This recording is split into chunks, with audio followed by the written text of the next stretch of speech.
ओम शांति। आज 13/9 अव्यक्त बाप दादा के महावाक्य है। रिवाइज डेट है 22 मार्च 86 की मुरली है। मुरली की हेडिंग है सुख, शांति और खुशी का आधार है पवित्रता। आज बाप दादा अपने चारों ओर के सर्व होली हंस और हैप्पीनेस बच्चों को देख रहे हैं। इतने बड़े संगठित रूप में ऐसे होली और हैप्पी दोनों विशेषता वाले इस सारे ड्रामा के अंदर और कोई इतनी बड़ी सभा व इतनी बड़ी संख्या हो नहीं सकती। आजकल किसी को बल हाईनेस व होलीनेस का टाइटल देते भी हो, लेकिन प्रत्यक्ष प्रमाण रूप में देखो तो वह पवित्रता, महानता दिखाई नहीं देगी। बाप दादा देख रहे थे इतनी महान पवित्र आत्माओं का संगठन कहाँ हो सकता है। हर एक बच्चे के अंदर यह दृढ़ संकल्प है, न सिर्फ कर्म से लेकिन मन, वाणी, कर्म तीनों से पवित्र बनना ही है। तो यह पवित्र बनने का श्रेष्ठ दृढ़ संकल्प और कहाँ भी रह नहीं सकता, अविनाशी हो नहीं सकता, सहज हो नहीं सकता। और आप सभी पवित्रता को धारण कितना सहज समझते हो, क्योंकि बाप दादा द्वारा नॉलेज मिली और नॉलेज की शक्ति से जान लिया कि मुझ आत्मा का अनादि और आदि स्वरूप है ही पवित्र। जब आदि अनादि स्वरूप की स्मृति आ गई तो यह स्मृति समर्थ बनाए सहज अनुभव करा रही है। जान लिया कि हमारा वास्तविक स्वरूप है ही पवित्र। यह संगदोष का स्वरूप अपवित्र है, तो वास्तविक को अपनाना सहज हो गया ना। स्वधर्म, स्वदेश, स्वपिता और स्वस्वरूप।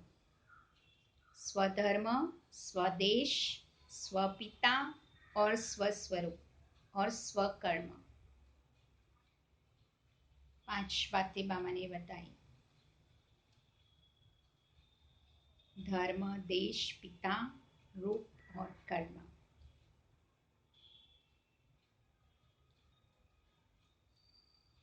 सबकी नॉलेज मिली है, तो नॉलेज की शक्ति से मुश्किल अति सहज हो गया।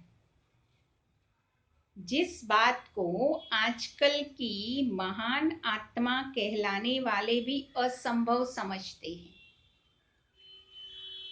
अननेचुरल समझते हैं, लेकिन आप पवित्र आत्माओं ने उस असंभव को भी कितना सहज अनुभव कर लिया है।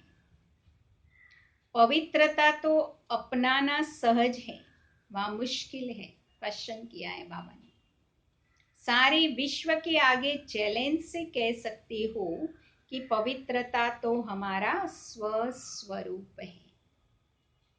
पवित्रता की शक्ति के कारण जहाँ पवित्रता है वहाँ सुख और शांति स्वतः ही है। पवित्रता का फाउंडेशन है सुख और शांति।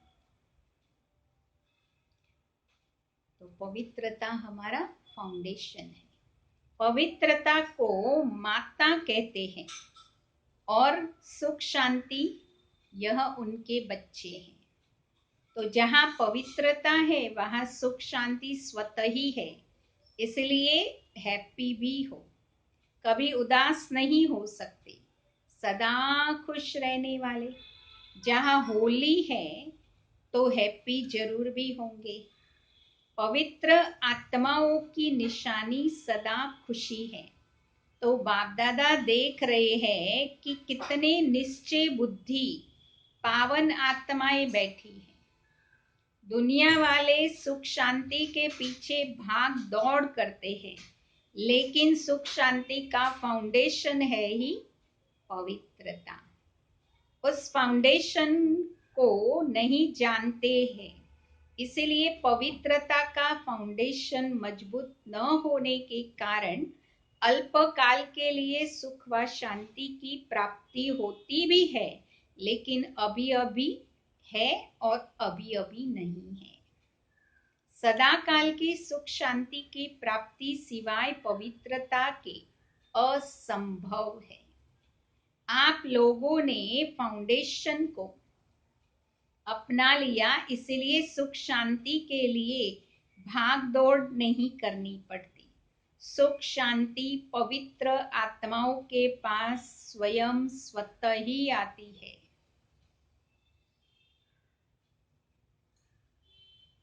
बाबा ने कहा सुख शांति उनके पास स्वयं स्वतः ही आती है। जैसे बच्चे माँ के पास स्वतः ही जाते हैं ना, कितना भी अलग करो फिर भी माँ के पास जाएंगे ही जाएंगे। तो बाबा कहते यह सुख शांति कौन है?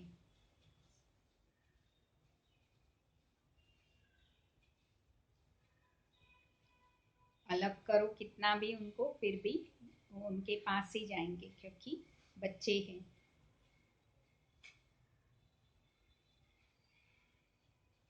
तो सुख शांति की माता है पवित्रता। जहाँ पवित्रता है वहाँ सुख शांति खुशी स्वतः ही आती है। तो क्या हो गए? बन गए बेगमपुर के बादशाह। इस पुरानी दुनिया के बादशाह नहीं, लेकिन बेगमपुर के बादशाह। यह ब्राह्मण परिवार बेगमपुर अर्थात सुख का संसार है, बाबा कहते हैं। तो इस सुख के संसार बेगमपुर के बादशाह बन गए। हिज होलीनेस भी हो ना, ताज भी है, तख्त भी है, बाकी क्या कमी है? कितना बढ़िया ताज है, लाइट का ताज, पवित्रता की निशानी, और बाप दादा के दिल तख्त नशीन हो। तो बेगमपुर के बादशाह का ताज भी कैसा है? न्यारा, और तख्त भी न्यारा। बादशाही भी न्यारी तो बादशाह भी न्यारे हो। आजकल की मनुष्य आत्माओं को इतनी भागदौड़ करते हुए देख बाप दादा को भी बच्चों पर क्या हो रहा है, तरस पड़ता है। इतना प्रयत्न करते हैं, प्रयत्न अर्थात भागदौड़, मेहनत भी ज्यादा करते, लेकिन प्राप्ति क्या? सुख भी होगा तो सुख के साथ कोई ना कोई दुख भी होगा, मिला हुआ होगा। और कुछ नहीं तो अल्पकाल के सुख के साथ चिंता, भय, यह दो चीजें तो है ही है। जहां चिंता है वहां चैन नहीं हो सकता, जहां भय है वहां शांति नहीं हो सकती। तो सुख के साथ यह दुख अशांति के कारण, बाबा कहते हैं, तो सुख के साथ यह दुख शांति के कारण है ही है। और आप सबको दुख का कारण और निवारण मिल गया है। अभी आप समस्याओं को समाधान करने वाले समाधान स्वरूप बन गए ना। समस्या आप लोगों से खेलने के लिए खिलौना बनकर आती है, खेल करने के लिए आती है, न कि डराने के लिए। घबराने वाले तो नहीं हो ना। जहां सर्व शक्तियों का खजाना जन्म सिद्ध अधिकार हो गया, बाकी कमी क्या रही है? कुछ कमी? भरपूर हो ना। मास्टर सर्वशक्तिवान के आगे समस्या कोई नहीं है। कैसे लगेगी? हाथी के पांव के नीचे अगर चींटी आ जाए तो दिखाई देगी? तो तो यह समस्या भी आप महारथियों के आगे चींटी के समान है। खेल समझने से तो खुशी रहती है, कितनी भी बड़ी बात छोटी हो जाती है खेल समझने से। जैसे आजकल बच्चों को कौन से खेल कराते हैं दुनिया में बुद्धि के, वैसे बच्चों को हिसाब करने दो तो तंग हो जाएंगे, लेकिन खेलने की रीति से हिसाब खुशी खुशी से करेंगे। तो आप सबके लिए भी समस्या चींटी समान है ना। जहाँ पवित्रता सुख शांति की शक्ति है, वहाँ स्वप्न में भी दुख शांति की लहर आ नहीं सकती। शक्तिशाली आत्माओं के आगे यह दुख और अशांति हिम्मत नहीं रख सकती आगे आने की। पवित्र आत्माएं सदा हर्षित रहने वाली आत्माएं हैं, यह सदा स्मृति में रखो। अनेक प्रकार की उलझनों से भटकने से दुख शांति की जाल से निकल आए, क्योंकि सिर्फ एक दुख नहीं आता, लेकिन एक दुख की वंशावली के साथ आता है, अकेला नहीं आता है वो, उसकी पूरी वंशावली है। तो उस जाल से निकलने आए, ऐसे अपने को भाग्यवान समझते हो ना। आज ऑस्ट्रेलिया वाले बैठे हैं, ऑस्ट्रेलिया वालों की बाप दादा सदा ही तपस्या और महादानीपन की विशेषता का वर्णन करते हैं। सदा सेवा के लगन की तपस्या अनेक आत्माओं को और आप तपस्वी आत्माओं को फल दे रही है। धरनी के प्रमाण विधि और वृद्धि दोनों को देख बाप दादा एक्स्ट्रा खुश है। ऑस्ट्रेलिया है ही एक्स्ट्रा ऑर्डिनरी। त्याग की भावना सेवा के लिए सभी में बहुत जल्दी आती है, इसीलिए तो इतने सेंटर्स खोले हैं। जैसे हमको भाग्य मिला, ऐसे चारों ओर का भाग्य बनाना है, दृढ़ संकल्प करना है, यह तपस्या है। तो त्याग तपस्या की विधि से वृद्धि प्राप्त कर रहे हो। सेवा भाव अनेक हद के भाव समाप्त कर देता है। यही तो त्याग और तपस्या सफलता के आधार बना है, समझा। संगठन की शक्ति है, एक ने कहा और दूसरे ने किया। ऐसे नहीं एक ने कहा और दूसरा कहे, यह तो हो नहीं सकता। इसमें संगठन टूटता है। एक ने कहा, दूसरे ने उमंग सहयोगी बन प्रैक्टिकल में लाया, यह है संगठन की शक्ति। पांडवों का भी संगठन है, कभी तू मैं नहीं, बस बाबा कहा तो सब बातें समाप्त हो जाती है। खिटखिट होती ही है, तू मैं तेरा मेरा, इसमें बाबा कहते खिटखिट होती है, तू मैं मेरा तेरा मैं। बाप को सामने रखेंगे तो कोई समस्या आ नहीं सकती। और सदा निर्विघ्न आत्माएं तीव्र पुरुषार्थ से उड़ती कला का अनुभव करती है। बहुत काल की निर्विघ्न स्थिति मजबूत स्थिति होती है। बार बार विघ्नों के वश जो होते हैं, उन्हों का फाउंडेशन क्या कच्चा हो जाता है। और बहुत काल की निर्विघ्न आत्माएं फाउंडेशन पक्का होने के कारण स्वयं शक्तिशाली दूसरों को भी शक्तिशाली बनाती है। कोई भी चीज टूटी हुई को जोड़ने से वह कमजोर हो जाती है। बहुत काल की शक्तिशाली आत्मा निर्विघ्न आत्मा अंत में भी निर्विघ्न बन 5वीं तो ऑनर बन जाती है, या फर्स्ट डिवीजन में आ जाती है।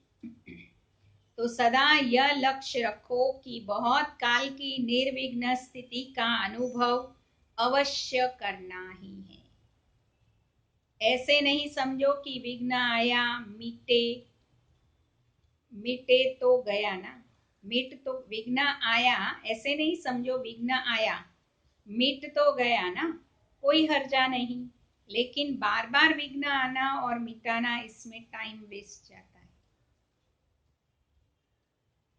एनर्जी वेस्ट जाती है। वह टाइम एनर्जी सेवा में लगाओ तो एक का पदम जमा हो जाएगा। इसलिए बहुत काल की निर्विघ्न आत्माएं विघ्न विनाशक रूप में पूजी जाती है। बार बार विघ्न आए और उसे मिटाने में मेहनत करते रहेंगे तो विघ्न विनाशक के रूप में पूजे नहीं जाएंगे। विघ्न विनाशक टाइटल पूज्य आत्माओं का है। मैं विघ्न विनाशक पूज्य आत्मा हूँ, इस स्मृति से सदा निर्विघ्न बन आगे उड़ती कला द्वारा उड़ते चलो, उड़ाते चलो। समझा? अपने विघ्न विनाश तो किए, लेकिन औरों के लिए विघ्न विनाशक बनना है ना। अपने खुद के तो किए, पर औरों को भी विघ्न विनाशक बनना है। देखो आप लोगों को निमित्त आत्मा भी ऐसी मिली है, डॉक्टर निर्मला, जो शुरू से लेकर किसी भी विघ्न में नहीं आई, सदा न्यारी और प्यारी रही है। थोड़ा सा स्ट्रिक्ट रहती है, यह भी तो जरूरी है।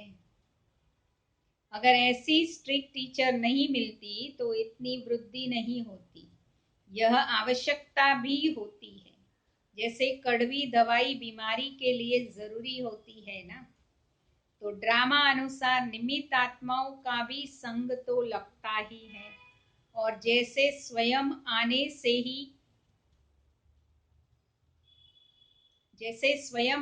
ही सेवा के निमित्त बन गई, और ऑस्ट्रेलिया में भी आने से ही सेंटर खोलने की सेवा में लग जाते हैं।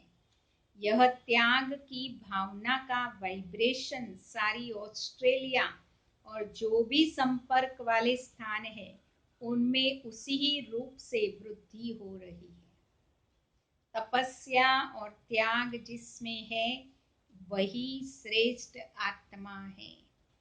तीव्र पुरुषार्थ तो सभी आत्माएं हैं, लेकिन पुरुषार्थी होते हुए भी विशेषताएं अपना प्रभाव जरूर डालती है।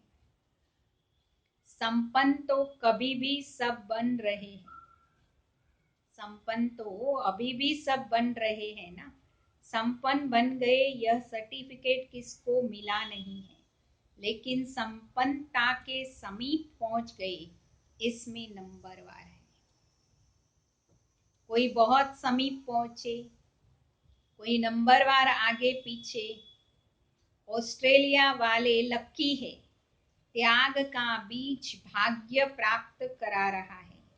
शक्ति सेना भी बाप दादा को अति प्रिय है, क्योंकि हिम्मत वाली है। जहाँ हिम्मत है वहाँ बाबा की मदद सदा ही साथ है। सदा संतुष्ट रहने वाले हो ना। संतुष्टता सफलता का आधार है। आप सब संतुष्ट आत्माएं हो तो सफलता आपका जन्मसिद्ध अधिकार है।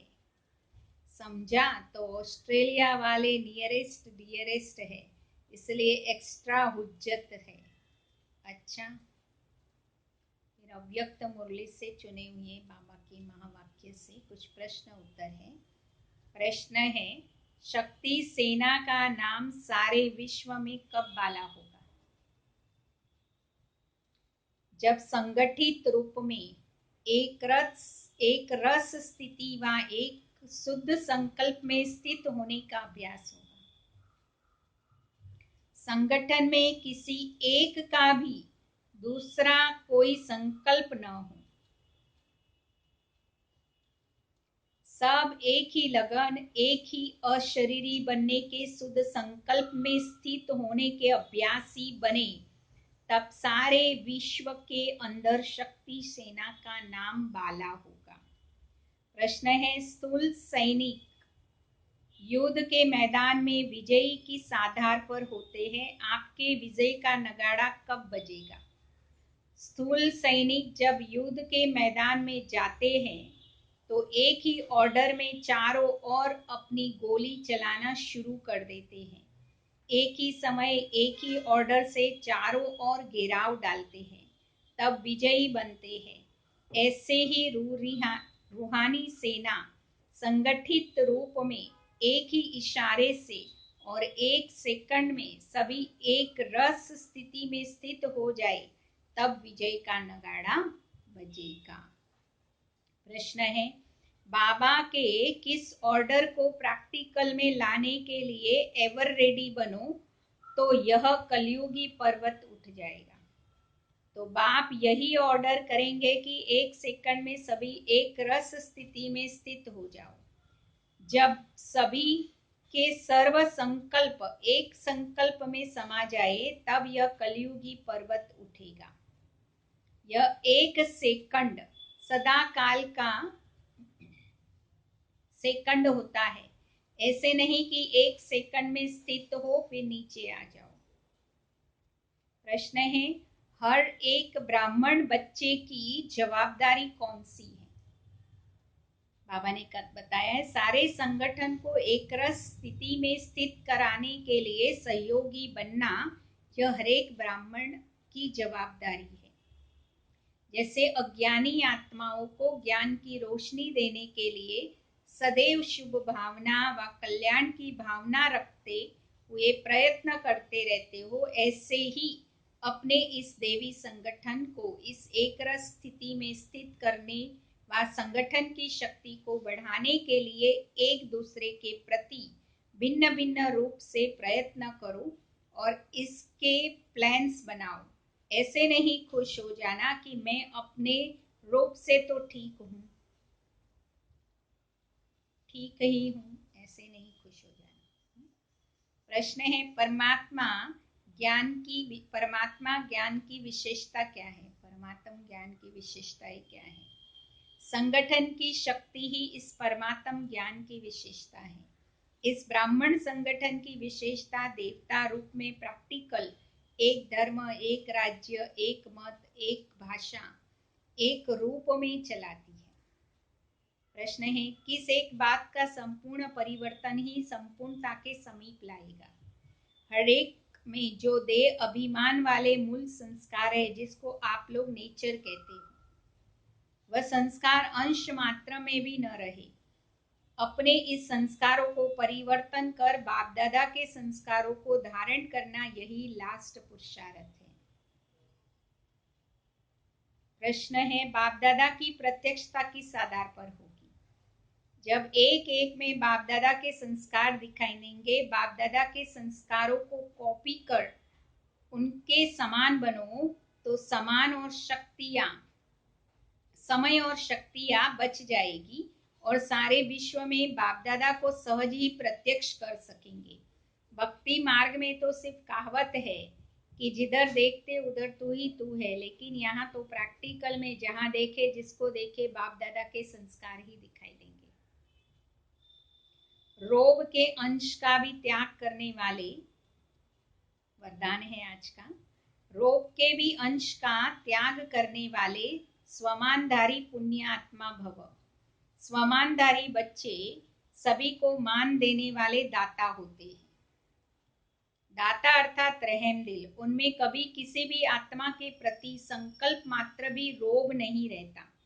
यह ऐसा क्यों, ऐसा नहीं करना चाहिए, होना नहीं चाहिए। ज्ञान यह कहता है, क्या यह भी सूक्ष्म रोग का अंश है? लेकिन स्वमानधारी पुण्य आत्माएं गिरे हुए को उठाएगी, सहयोगी बनाएगी। वह कभी यह संकल्प नहीं कर सकती कि यह तो अपने कर्मों का फल भोग रहे हैं, करेंगे तो जरूर पाएंगे, इन्हें गिरना ही चाहिए, ऐसे संकल्प आप बच्चों के नहीं हो सकते। किसी के लिए हम ऐसे संकल्प करते हैं तो ऐसे संकल्प आप बच्चों के नहीं होने चाहिए। स्लोगन है, संतुष्टता और प्रसन्नता की विशेषता ही उड़ती कला का अनुभव कराती है। संतुष्टता और प्रसन्नता ही विशेषता की संतुष्टता और प्रसन्नता की विशेषता ही उड़ती कला का अनुभव कराती है। अभी हम 2 मिनट बाबा को याद करेंगे।